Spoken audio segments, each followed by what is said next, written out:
Mesdames et messieurs, bienvenue à votre émission Un an et parcours. L'équipe de Un an et parcours se trouve aujourd'hui chez le patriarche, un homme de 86 ans.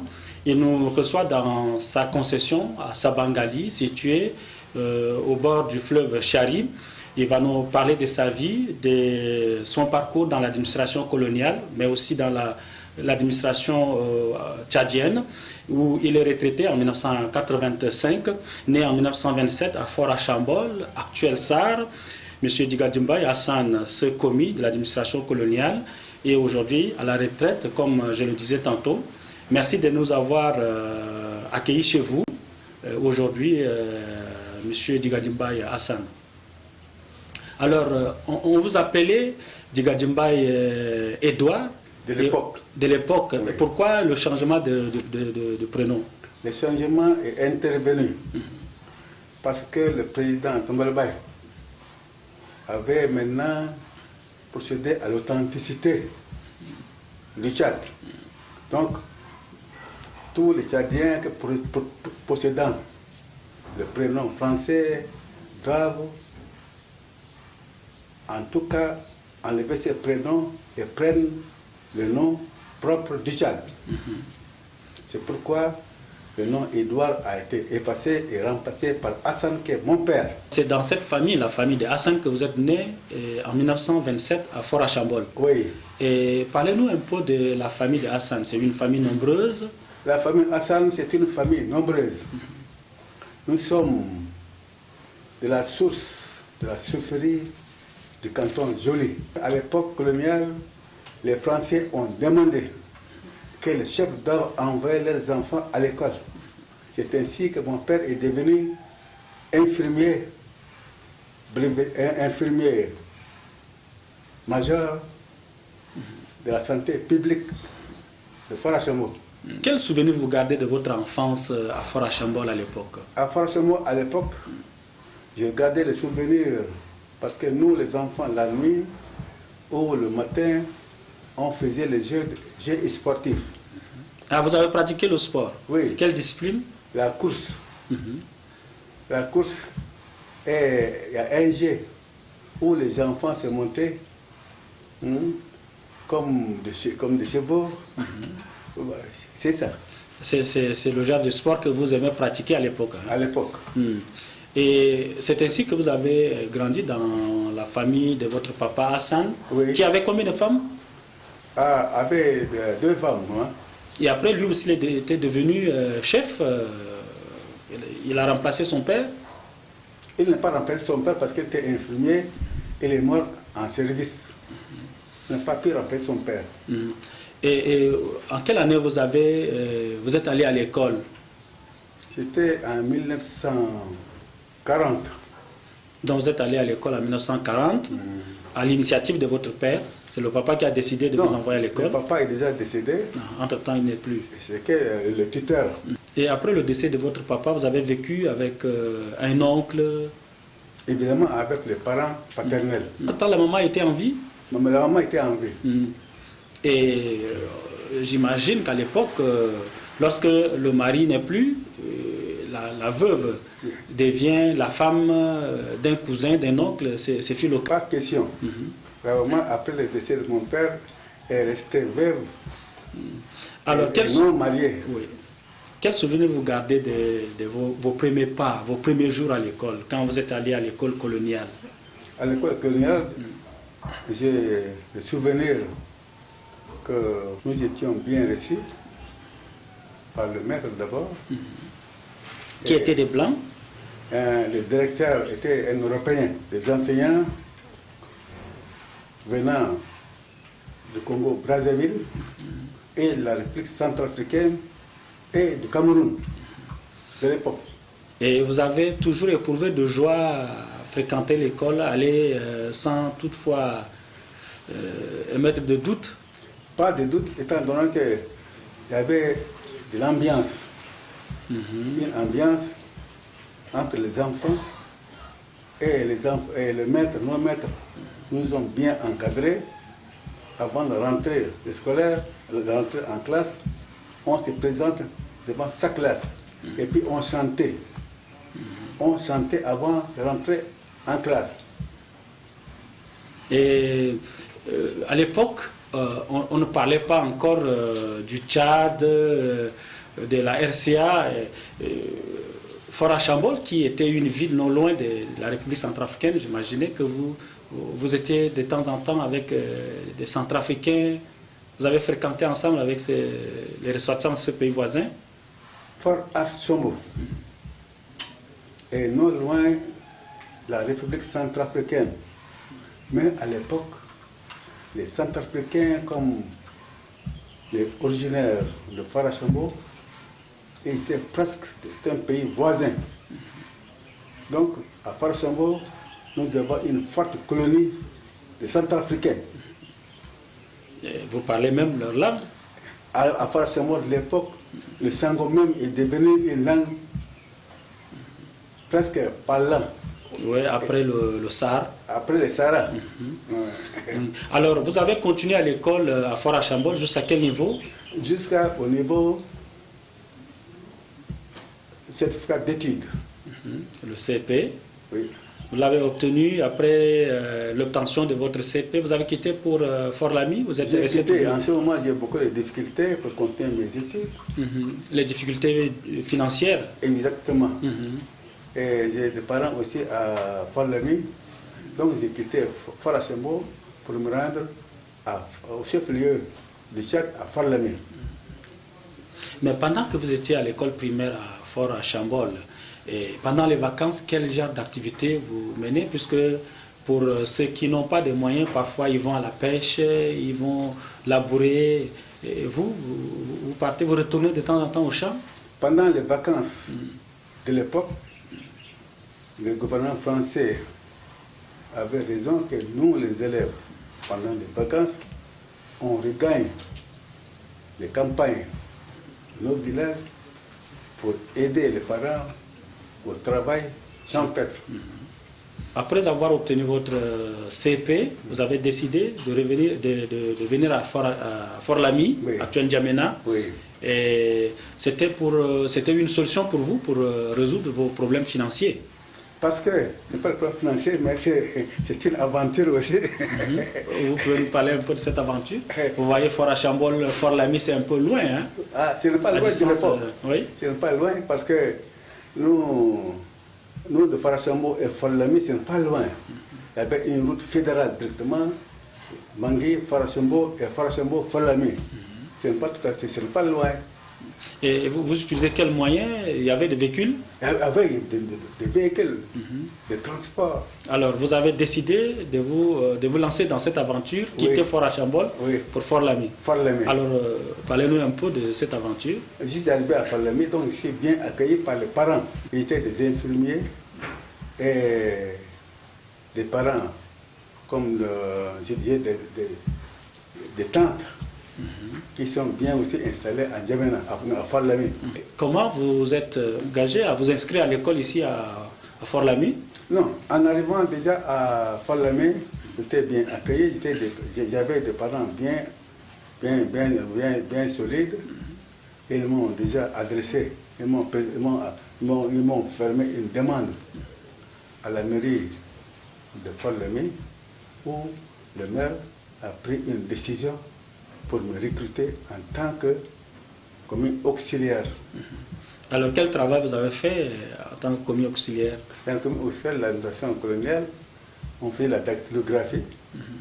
Puisque vous savez bien écrire, lire. Oui, bien écrire et lire. Et parce que les administrateurs nous formaient très bien, étant donné que nous sommes originaires du pays, et nous former en vue d'avoir des renseignements amples de ce qui se passe dans le pays. Et de temps en temps, quand ils ont besoin des informations, ils font recours à vous? Évidemment. Pour avoir suffisamment d'informations? Oui. Et au niveau de la mairie, il y avait à l'époque des Français? Le maire était français? À l'époque, la mairie était une mairie mixte, la commune mixte de Fort-Lamy. Donc l'administrateur maire de la ville de Fort-Lamy est en même temps chef de région Chari Bagrimi. Il faisait les deux fonctions. Alors, quelles étaient vos relations avec ces colons qui travaillaient ils vous utilisaient pour des renseignements et en même temps vous faisiez le travail des commis. Oui. Et les relations qui existaient entre vous? Il y avait de bonnes relations, étant donné qu'ils nous ont bien formés, de façon que les administrateurs extérieurs, quand ils viennent en Afrique, tout d'abord, ils doivent s'intéresser à nous, en vue de leur donner des renseignements propices pour diriger l'administration locale. La ville de N'Djamena est composée de 18 quartiers. À l'époque, oui. De l'époque. Donc, il y avait les chefs de quartier, évidemment, et ils ont mis à la tête des chefs de quartier le district urbain. Après, le district urbain est coiffé par la mairie. Mais quelle a été l'ambiance à Fort-Lamy à l'époque? Là, on est dans les années 50, hein, vous êtes arrivé ici dans les années 50. Quelle a été l'ambiance ici? C'était bien, la cohabitation? À l'époque, à Fort-Lamy, il y avait une ambiance. On ne savait pas, nous sommes tous unis. C'est pas comme aujourd'hui, où les châtains se distinguent du sud et nord. À l'époque, il y avait une ambiance totale à Fort-Lamy. Donc, il n'y avait pas les difficultés, nous sommes bien partout. Et que les Arabes, les Sarah, les Azeraï, les Bilala, les Bagrimi, tous sont unis en N'Djamena, sans distinction des ethnies. Alors, vous êtes resté à Fort-Lamy et vous avez travaillé à la mairie jusqu'à quelle année? Je suis resté à Fort-Lamy avec les administrateurs français. Ils m'ont d'abord bien formé, parce que dans le domaine de gérer les finances, et dans le domaine de gérer les finances de la commune mixte de Fort-Lamy, et classer les archives de la mairie qui est devenu aujourd'hui musée. Oui, le musée qui est juste non loin de l'ancien ministère de la Justice. Oui. Alors, vous sentez déjà que les Français vous passaient le témoin, hein, ils vous préparaient déjà à une autonomie en attendant l'indépendance. Oui, c'est ça. Et vous travaillez avec certains Tchadiens, des cadres tchadiens qui étaient recrutés déjà à l'époque? Nous avons en N'Djamena à l'époque des cadres tchadiens et les cadres béninois, on l'appelait à l'époque de Dahomey. Et évidemment les Centrafricains et Congolais. Progressivement, on s'avance vers 1958 où on va parler de la proclamation de la République. Est-ce que vous parlez déjà de ça? Vous parlez de la proclamation de la République? Vous parlez de l'indépendance en 1960, tout ça? À l'époque, les multiples partis étaient déjà installés. À l'époque coloniale. Oui. Donc, après la guerre mondiale, 39 à 45, les multiples partis étaient installés en Afrique. Dans le Tchad? Non, le Tchad. À l'époque, le parti RPF, Rassemblement des peuples français, avec le parti démocratique tchadien qui est appelé, qui est apparenté RPF. Et les Tchadiens ont créé le parti PPT RDA, Parti progressiste tchadien, Rassemblement des peuples africains. C'était d'abord dirigé par Gabriel Lisette.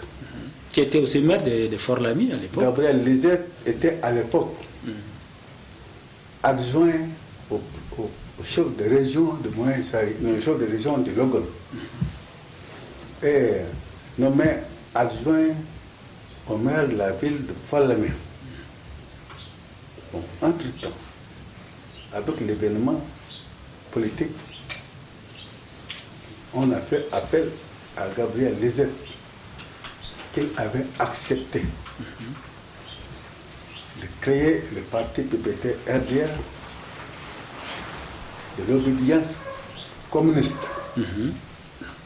Il avait dit, il n'a pas pris ses fonctions d'adjoint au maire. Il est retourné à Mundo. Il disait, lors de mon dernier passage à Fort-Lamy, quelqu'un m'a déclaré, si je refusais d'être candidat aux prochaines élections législatives, il considérait mon attitude comme un manque de confiance et coupable. J'ai longuement médité ces propos. Ils sont vrais, originaires des Antilles françaises. Mon père et ma mère appartenant à la race noire. Et je me suis très tôt attaché aux problèmes coloniaux. Bien que le choix de ma carrière, puis les conséquences, j'ai choisi d'accepter les choix des Tchadiens pour diriger les mouvements qui m'ont confié. C'est ainsi qu'il s'est engagé, il a accepté de diriger le PPT-RDA. Exact. Et il est resté pendant quelques années à la tête de ce parti. Il y a eu des élections. Vous avez milité aussi dans ce parti? Évidemment, c'est mon parti. Donc c'est votre parti. Au niveau de Fort de N'Djamena, vous avez occupé des postes un peu clés dans le parti? Dans le parti, j'étais désigné comme membre de comité. Membre du comité. Le comité central. Membre du comité. Parti, le comité RDA de Fort-Lamy. Le multipartisme à l'époque était comme ce que nous vivons aujourd'hui. Il y avait des bonnes guerres entre les leaders de ces différents partis. Les multipartistes de l'époque, c'était comme en France, pas comme maintenant. Les multipartistes étaient vraiment une liberté totale d'expression. On s'est critiqué à tout moment. Ce n'est pas comme aujourd'hui. Aujourd'hui, nous n'avons pas cette liberté politique de l'époque. Et quand vous militez dans ce parti, il y avait aussi un homme qui va devenir d'ailleurs le premier président tchadien, Ngarta Toubalbaye. Il était là aussi avec Gabriel Lisette, mais il n'était pas encore le numéro 1.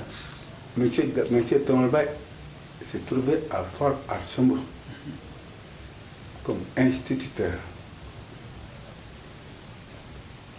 Comme il militait dans le parti PPT-RDA de l'obédience communiste, il mené une action active, l'administration française se va c'est obligé de l'affecter à Kiabé en saison de pluie.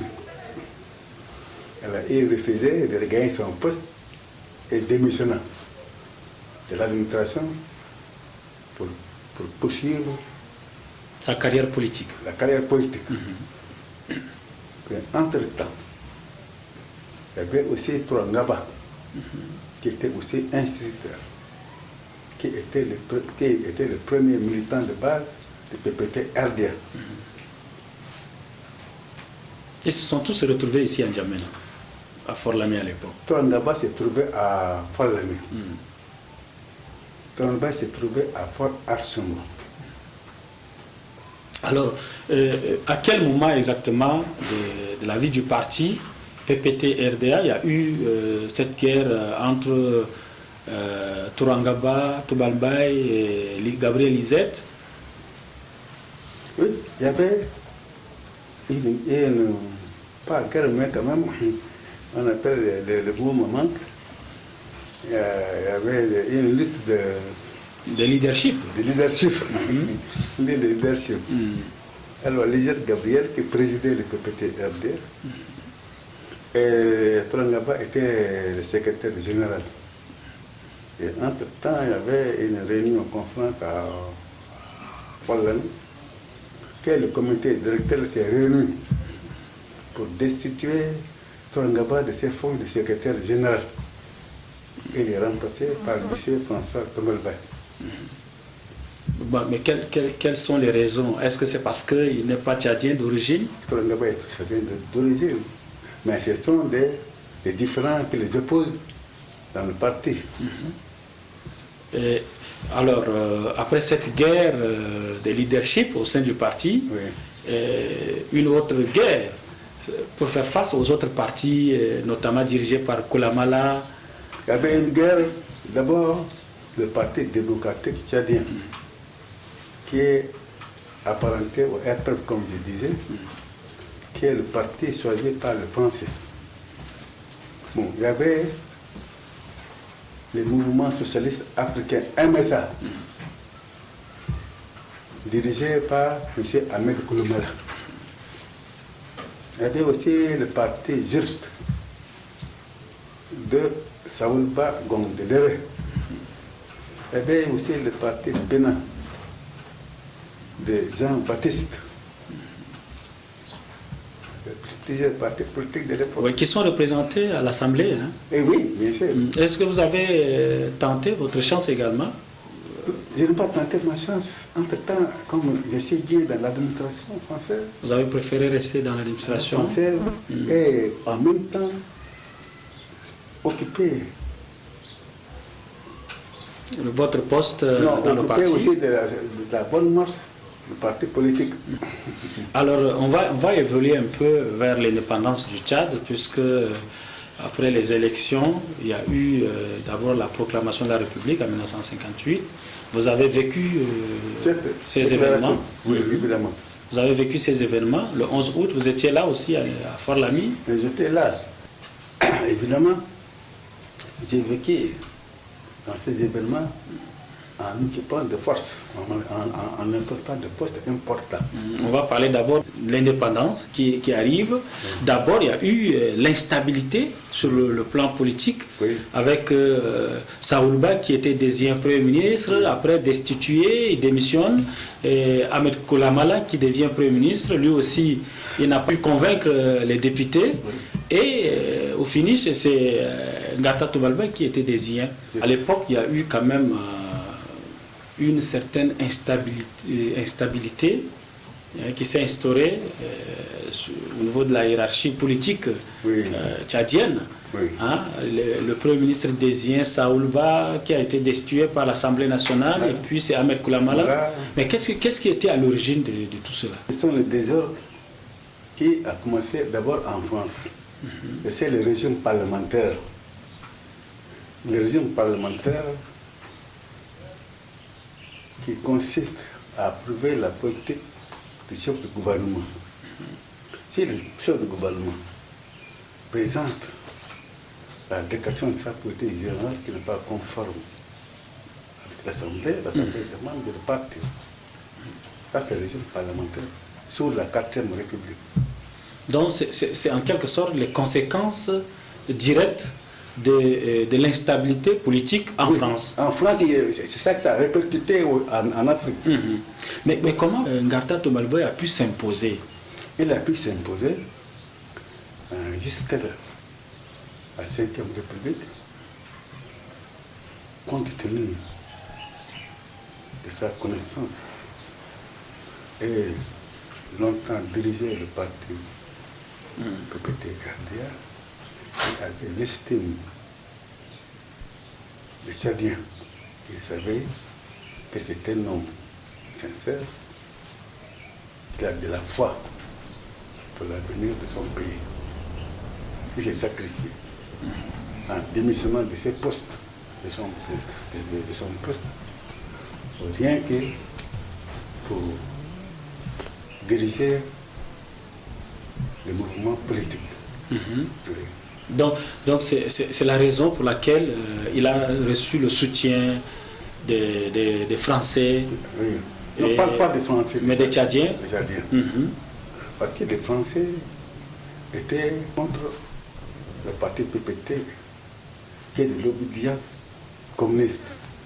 Donc, c'est pendant la guerre froide entre l'Union soviétique et les Occidentaux. Oui.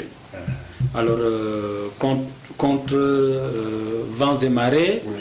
Tomalbaye accède au pouvoir A résisté. et à l'indépendance du pays en 1960, Oui. il est au pouvoir. Oui. Et vous étiez toujours à la mairie en 1960? Non.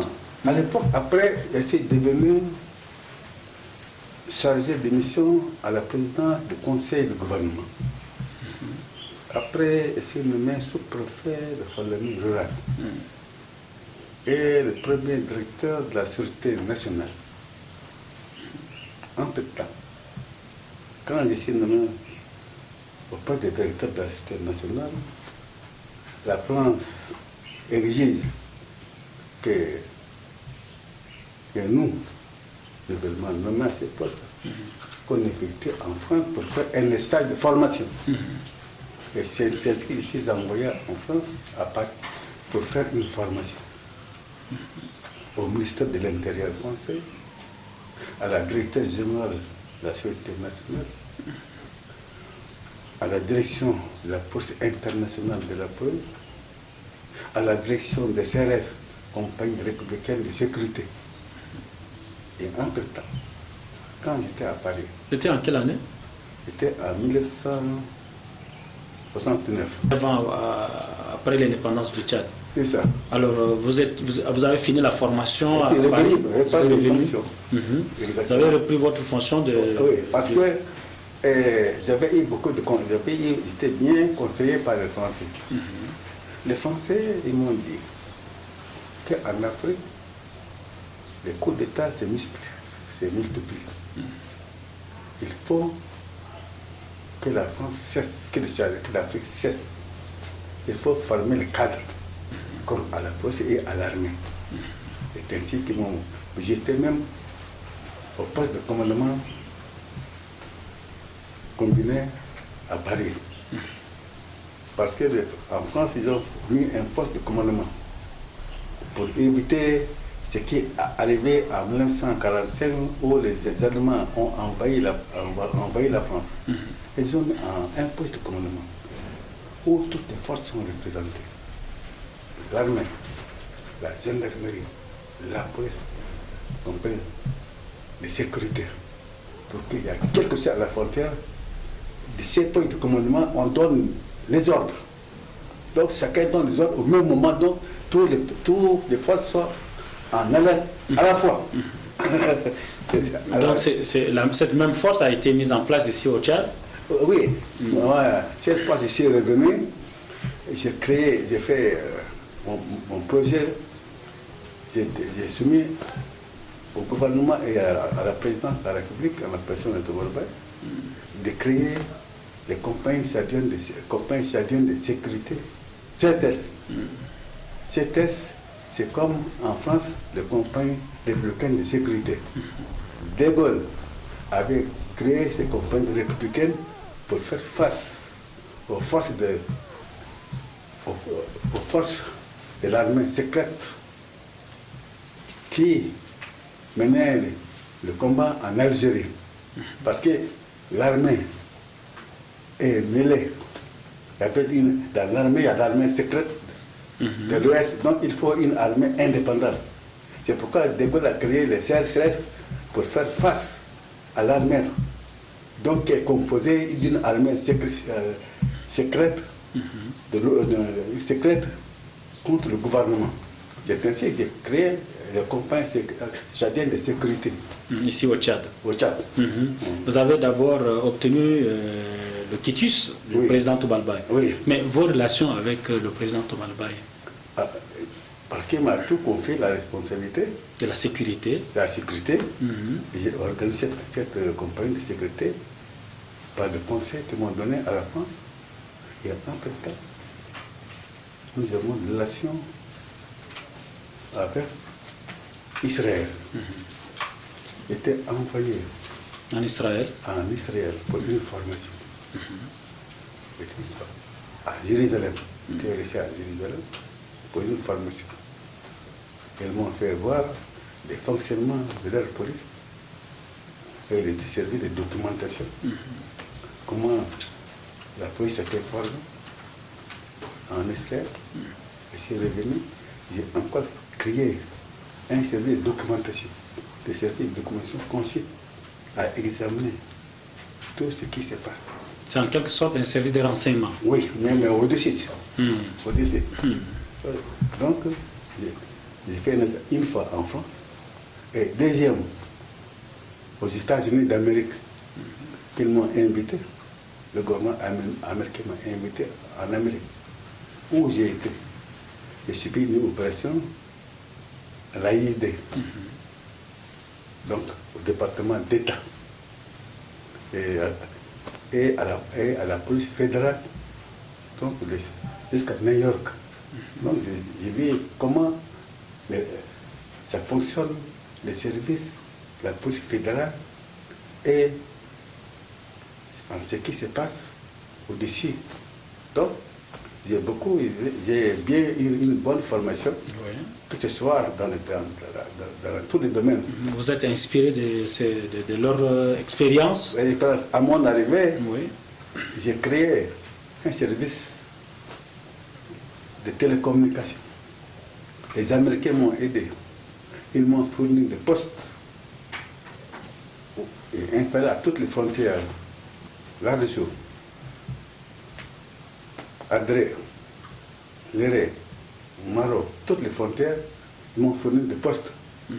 Pour qu'à tout moment, ce qui se passe, je suis renseigné à tout moment ce qui se passe aux frontières de Tchad. Ça, ce sont les Américains qui m'ont aidé. Entre-temps, les Allemands aussi m'ont fourni, j'ai fait une demande de matériel. Les Allemands m'ont aidé aussi à nous fournir des véhicules de tout terrain. En fait, envie de faire face à tous les problèmes de sécurité au Tchad.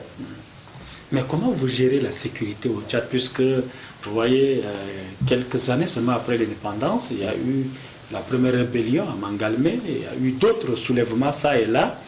Vous, en tant que responsable de sécurité à l'époque, sous le régime d'Engarta, comment vous gérez cela? Il y avait évidemment ce qui s'est passé à Mangalmé. Je tiens à vous dire que c'est la faute des services de contribution directe des Yéméniens. Ils ont établi un rôle des impôts, des taxes de bétail. Avant, il y avait des taxes de bétail, non? Les chevaux, les moutons, tout sont imposés. Alors, il y a des villages qui n'ont pas de chevaux, qui n'ont pas de bétail. On les a installés, il y a la fiche d'impôt, une fiche dit, oh, j'avais tant de moutons, tant de bœufs, tant de chevaux. Mais non, ils ont dit non. C'était injuste, hein? Oui, c'était. Nous, on n'a pas de chevaux. On n'a pas de chameaux ici. Comment ça fait-il que c'est la fiche? Nous avons des chevaux, des chameaux, mais non. Alors, l'administration de l'époque insiste à ce qu'ils payent. Et non, nous ne payons pas. Nous n'avons pas. Pourquoi on paye des taxes civiques, d'accord, mais pas pour le bétail. Nous n'avons pas ces bétails que vous avez nous imposés. Nous n'avons pas. Et comme nous avons insisté, c'est ça que la rébellion a soulevé à Mangalmé. Voilà, les billes. Et de temps en temps, vous partez voir Toubalbaye pour discuter, pour parler de l'avenir du pays, de la sécurité au pays. Il vous reçoit? Non, je suis moi-même.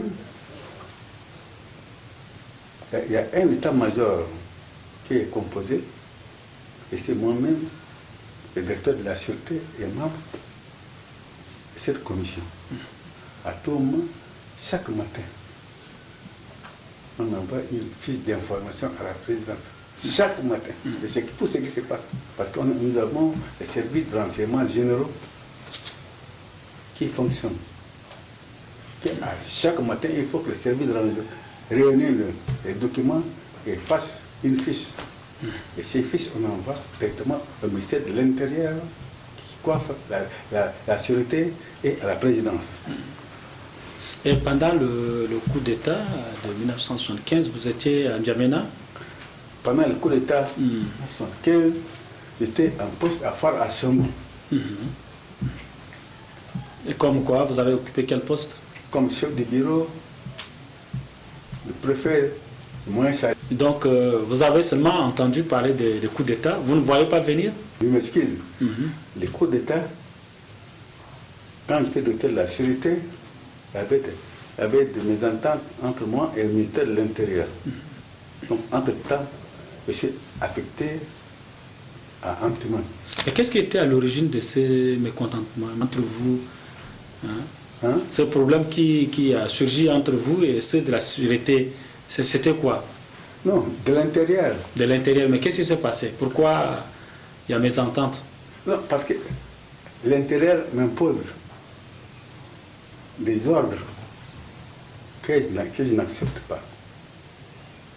De procéder à des arrestations que je n'accepte pas. Parce que nous, à la police, on accepte, à la police de l'époque française, on n'accepte pas des arrestations. Sans fondement. Parce que quand on arrête une personne, il y avait une fiche déjà. Avec les fiches de bon, qui est arrêté, on lui pose des questions avec une fiche.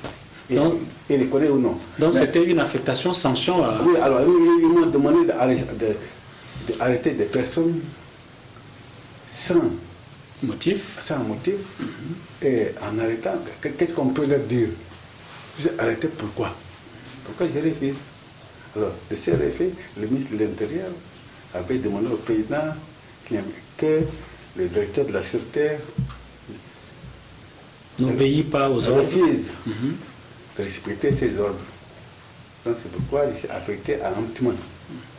Au moment le plus difficile où la rébellion faisait rage. Parce qu'avant moi, le préfet a été assassiné. Le préfet d'Antiman et les députés ont été assassinés par les rebelles au cours d'une tournée. Donc c'est une situation difficile. Donc je suis affecté à Antiman pour faire face à cette situation. Et vous avez pu gérer cette situation? J'ai arrivé à Antiman, j'ai géré la situation. J'ai pris le contact.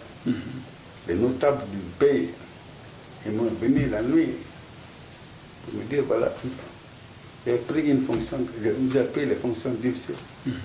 Avant vous, les autorités ont trouvé la mort au cours de leur tournée. Maintenant, vous êtes venus.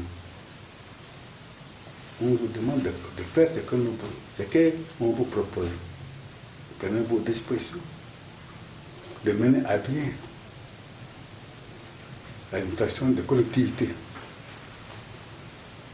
avec une justice équitable.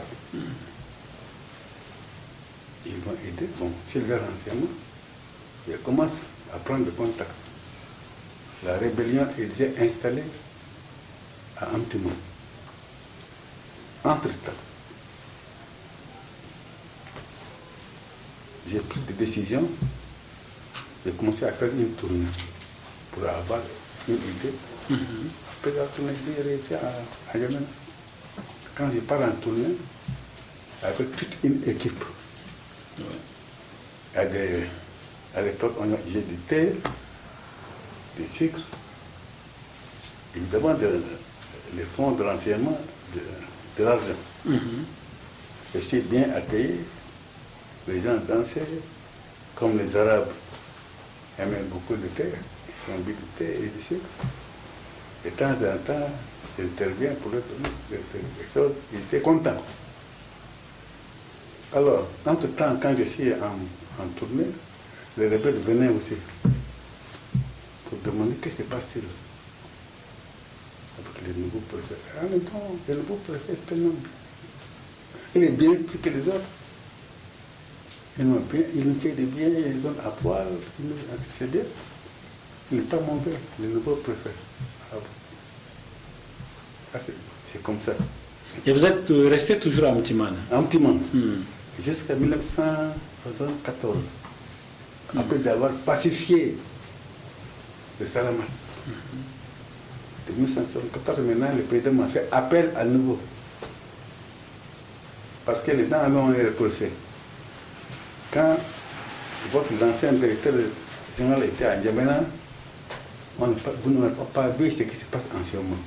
Vous l'avez envoyé dans le Salamat. Maintenant, il est temps que vous le faites revenir à N'Djamena. Pourquoi je suis revenu à N'Djamena comme préfet de Chari Bagri maintenant? Pas à la société, mais comme préfet de Chari Bagri. Et le coup d'État, ça s'est passé au moment où vous étiez à N'Djamena? À N'Djamena. Comment vous l'avez vécu? C'était passé, j'ai bien suivi comment le coup d'État va se passer, alerte. Ce qui a précipité le coup d'État, c'est aussi... On va dire l'entêtement. Non, la prise de position du président Tombolobert. Oui. Entre-temps, on soupçonnait les militaires de faire le coup d'État. Malm, qui était chef d'état-major de l'armée, a été arrêté. Et d'autres officiers qui sont arrêtés. Donc, c'est ainsi que les événements se précipitent. Les officiers supérieurs, Jimmy Kakina, commandant de la Légion d'honneur, aussi a été arrêté. Donc, il restait maintenant que Mougué à la gendarmerie. Et les autres, maintenant, ils disent que bon, demain, ce sera notre tour.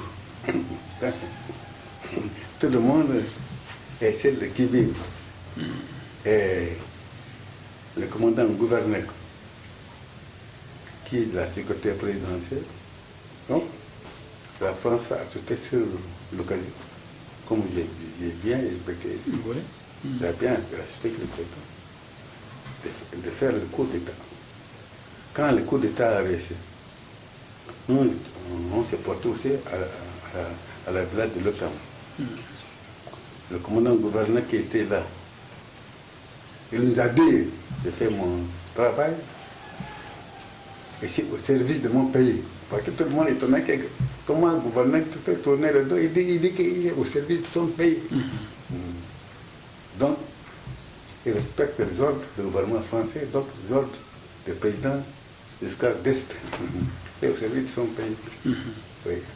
Alors, finalement, les militaires se sont installés au pouvoir. Oui.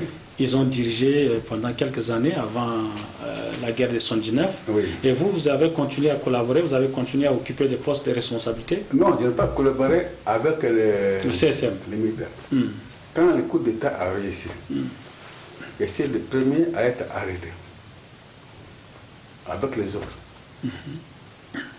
Nous sommes de l'équipe du régime, nous sommes arrêtés au camp de la gendarmerie de N'Djamena. Entre-temps, ils ont décidé de nous transférer dans les provinces. C'est ainsi que à la prison de gendarmerie, je suis transféré à la maison d'arrêt de l'Éré.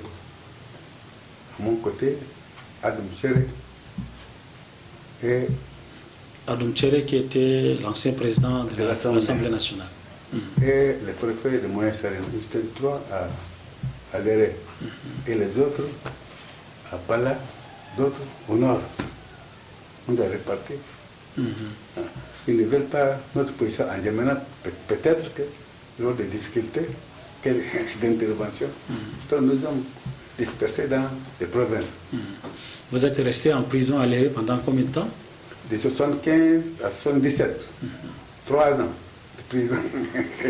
Et vous étiez traité, bien traité? C'était un peu difficile? Vous avez été torturé? Non, nous ne sommes pas torturés. Nous sommes des détenus politiques. Les sous-préfets s'occupaient bien de nous. Et maintenant, nous nous donnons des rations. Nous avons des prisonniers à la prison qui nous préparaient. Et vos familles vous rendaient visite? Ah, mais nous sommes à l'Éré. Alors, de temps en temps... Donc personne ne savait... Non, de temps en temps, les familles nous envoient des provisions. À partir de N'Djamena jusqu'à Réré. Mais ils ne vous rendaient pas visite? Non, ils ne pas arriver. Ils envoient les prévisions et puis ils envoient nous informer. Bon, le cas de bien, bon, vos parents, la famille nous ont amené tout ce qui est nécessaire pour vous. Des revêtements, des habillements pour changer. Tous ils nous ont habillés, ils nous ont parlé de telle personne, ou bien votre épouse, ou bien de tel parent. Nous recevons régulièrement ce que les gens nous ont envoyé. Donc en 1977, vous sortez de prison? Nous sortons de prison. Comment ça s'est passé? On vous a appelé pour dire que vous êtes déjà libre? Hein? Ou bien il y a eu des négociations? Quand j'étais en prison, maintenant, comme j'ai parlé de la position d'Hissène Habré à l'accord de Khartoum, quand Hissène Habré est arrivé à Abéché, il demandait d'abord la libération des détenus politiques. Sa première question, c'est ça. Il demande au régime militaire la libération des détenus politiques avant son arrivée à N'Djamena. C'est ainsi que partout où nous sommes, on a dirigé à N'Djamena, parce qu'ils s'est exigé notre libération avant qu'il soit à N'Djamena. C'est donc à la faveur de cette revendication que vous êtes sorti libre maintenant? Oui. Et vous avez repris vos fonctions? Non, nous sommes mis à la disposition du ministère de l'Intérieur. Oui. On gagnait notre salaire sans problème. Vous êtes resté jusqu'en 1979 avec l'éclatement des événements douloureux de 1979. Oui. Non, entre-temps, les choses se sont éclatées. Pendant que Hissène était Premier ministre, comme je vous ai expliqué, il y avait un éclatement où Malou est parti. Bon, après Malou, nous avons constaté un gouvernement de transition. Ce gouvernement de transition est présidé par Gokni Ouattara. Et que Moukei se retourne ici. Au sud du pays, les forces armées tchadiennes sont installées à Parasango et à Mondo. Ils ont créé un comité de la zone méridionale. En N'Djamena, le président, il y a un gouvernement de transition présidé par Gokni Ouattara. Et vous êtes allé au sud aussi ou vous êtes resté? Non, entre-temps, quand le pays est éclaté, je me suis retiré aussi? Non, nous sommes partis comme réfugiés. Tout d'abord, à Kousseri. De Kousseri, on dit que le camp de réfugiés est tout près de N'Djamena, ce n'est pas bien. Il faut être un peu à l'abri. Que nous, les réfugiés, on doit nous quitter notre camp de N'Djamena, le Kousseri, et partir au-delà. Donc, je me suis rendu à Garoua, où j'étais bien accueilli par un Tchadien qui est installé longtemps. J'ai resté à Garoua pour me réfugier. Entre-temps, comme je vous ai bien dit, entre Hissène et après, il y avait eu encore un éclatement. Goukouni et Hissène Habré. Goukouni est parti, a traversé le fleuve. Il a fait le fleuve de Saré. Il est parti en exil à Alger, précisément. Vous êtes revenu à N'Djamena maintenant? Attendez, maintenant, Hissène qui prend le pouvoir, Hissène qui est parti en rébellion d'abord. Et il est venu qui a chassé Goukouni. Donc, Hissène est revenu à N'Djamena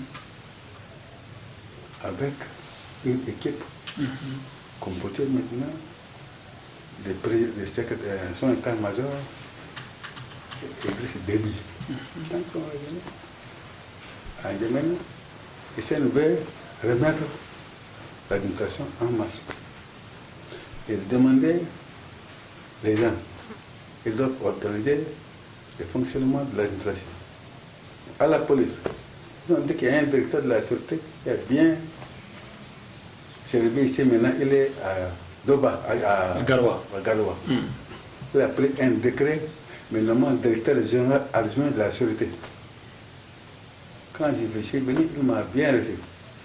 J'ai nommé directeur général adjoint de la sécurité. Vous avez la cheville ouvrière. Le directeur général, c'était un homme qui n'a rien, qui n'a aucune connaissance, mais comme c'est un chef à mon côté, rebelle, je l'ai mis là. Mais le fonctionnement, la sécurité, c'est vous. Donc vous avez pris les choses en main. En main. Et ça n'a pas été facile, hein, puisque voilà, le pays venait de traverser des moments difficiles. Oui. Et il fallait donc faire rétablir la sécurité. Et quand tu es arrivé à N'Djamena, il dit que non, je ne vais plus faire la marche aussi. On a assez cassé le patrimoine national. Je ne vais plus aller aussi. Il faut que Kemogue fasse tout pour qu'on fasse une réconciliation. C'est mieux que d'aller engager une guerre. Kemogue n'est pas voulu cette réconciliation des Hissène Habré. Hissène Habré intervenait au président Albert Bongo. Bongo a invité Kemogue et Hissène Habré à Libreville. Il s'est passé dans une chambre. Vous trouvez une solution. J'ai tout déjà trouvé une solution. Hissène Habré voulait que si Kemogue acceptait la réconciliation, il prendra le poste de Premier ministre. Et lui, président de la République. Kemogue a refusé. Donc, ils sont partis dos à dos. C'est ainsi quand Hissène Habré, arrivé à N'Djamena, il a pris une décision. Maintenant que Kemogue, ce n'est pas de ma faute. Il s'est obligé maintenant de faire la marche vers le sud. Une partie de l'armée de Kemogue, composée avec la force de FAL, qui force l'armée patriotique. Cette armée patriotique est commandée par Idriss Déby, chef d'état-major, et Ganimbang, qui représente la force armée tchadienne. Ils prennent la direction du sud pour libérer le sud. Ils ont commencé d'abord tout droit sur Falasombo. C'est ça. Ils arrivaient à Sarr sans résistance. Parce que à Sarr, l'armée tchadienne est installée à Sarr sous le commandement de Rodaï. La gendarmerie est à Moundou. Ils arrivaient à Sarr sans résistance. Les gens qui ont fait la résistance à cette force politique, c'est un peu le CDR de Hissène, de Achille. Ils ont un peu la résistance, après ils sont partis. Donc ils sont arrivés à Sarr sans résistance. Maintenant, aucune autorité sur place. Il n'y a personne, ni le préfet, ni le maire, il n'y a rien. Il y a un vide. Et comme ça, la nuit, vers minuit, je suis tombé. Hissène Habré m'a téléphoné, parce qu'on a le téléphone à tout moment. Il m'a téléphoné. Venez vite au palais. Il a téléphoné à Hassan Diamous, ministre des Travaux publics. Mouli, ministre de l'Éducation nationale. Oudelbaï Nam, ministre de la Justice, garde des Sceaux. Nous sommes venus, nous avons expliqué la situation.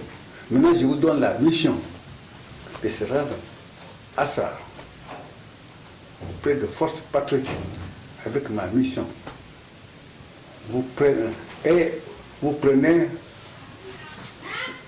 vous assumez le pouvoir politique. Et c'est l'armée. Donc c'est à vous d'organiser l'administration après leur départ.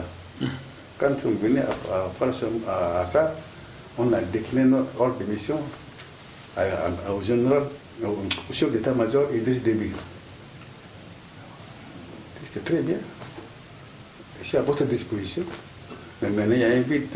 Le pouvoir à Sarr avant que je commence à prendre le chemin de Doba et Mundo, il faut me trouver, il faut une autorité en place à Farachambo.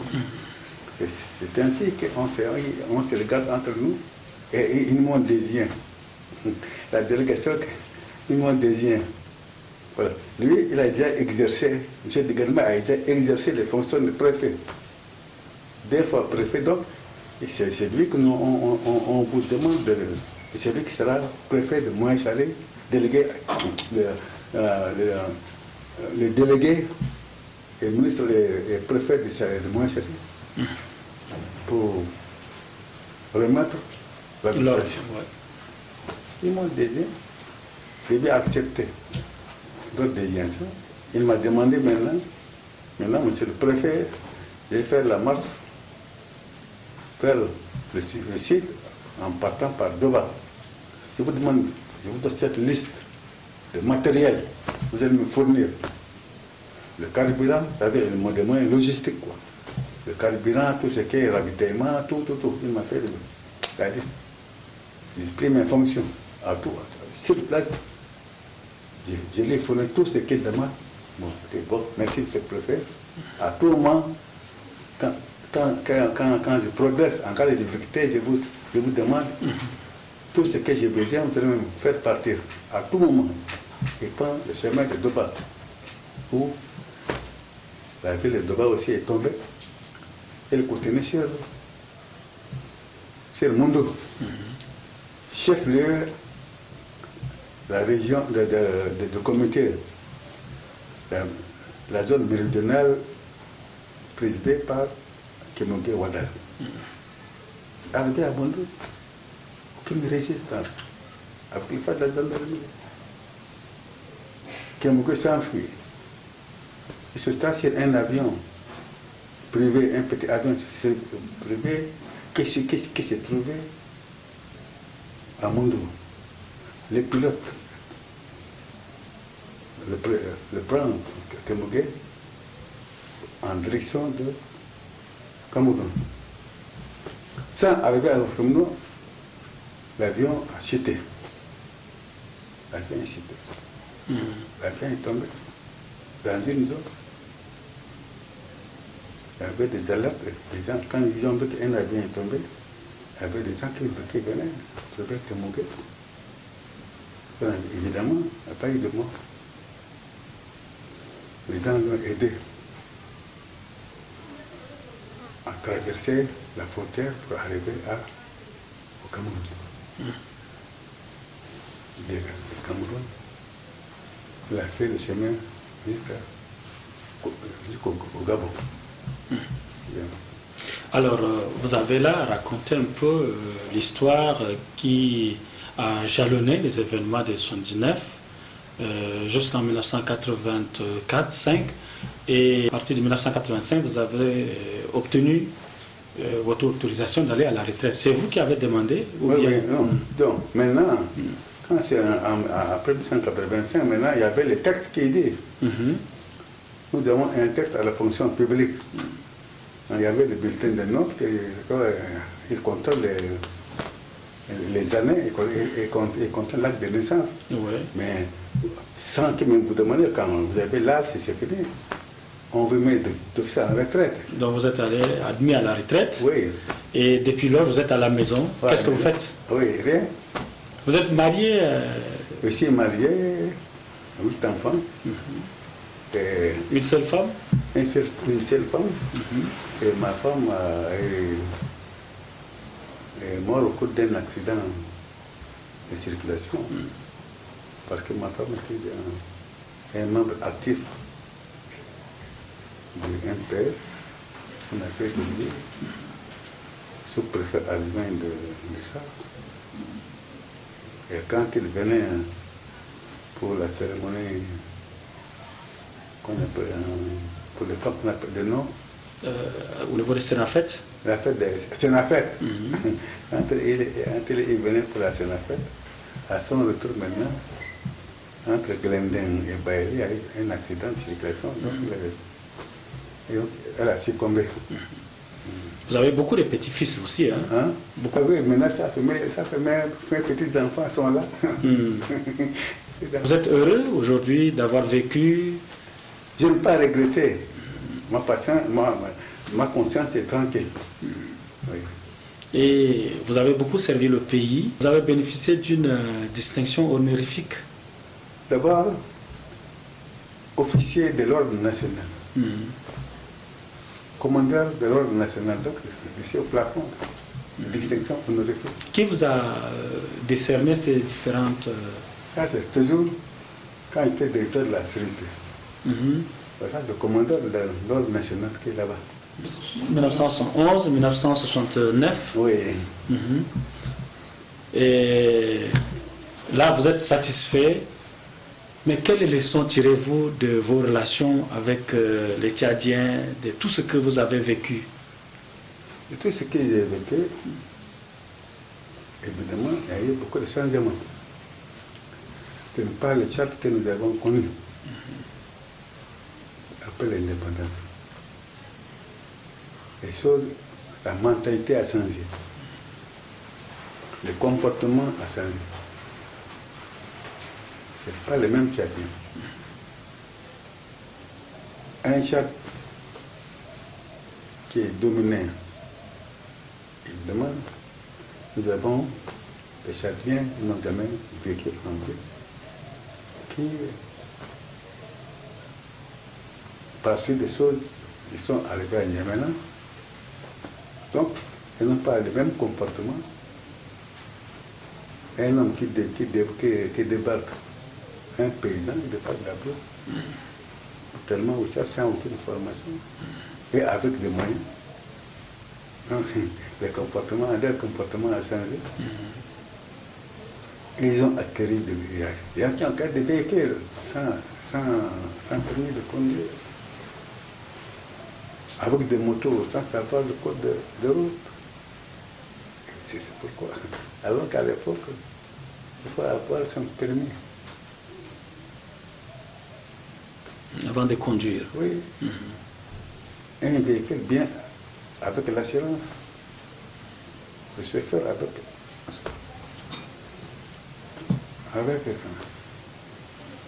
son permis, on fait quoi ça? Tout est dans l'ordre, maintenant ce n'est pas le cas. Monsieur Dingadji Mbaye, notre émission, notre entretien tire à sa fin. Et notre entretien tire à sa fin.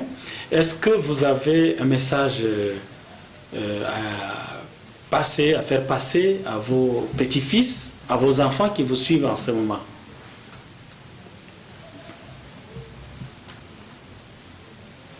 Merci beaucoup.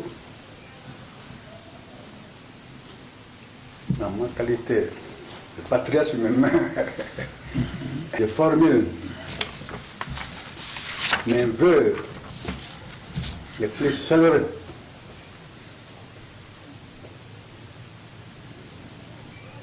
à la génération qui nous succède, au cours de laquelle des forces seront mobilisées pour un Tchad fort et prospère. C'est votre dernier message. Oui. Merci. Mesdames et messieurs, chers téléspectateurs, chers auditeurs, c'est la fin de notre émission Un An et Parcours. Nous venons de recevoir M. Dingadji Mbaye Hassan. C'est un ancien commis de l'administration coloniale, un ancien commis de l'administration tchadienne qui est à la retraite depuis 1985.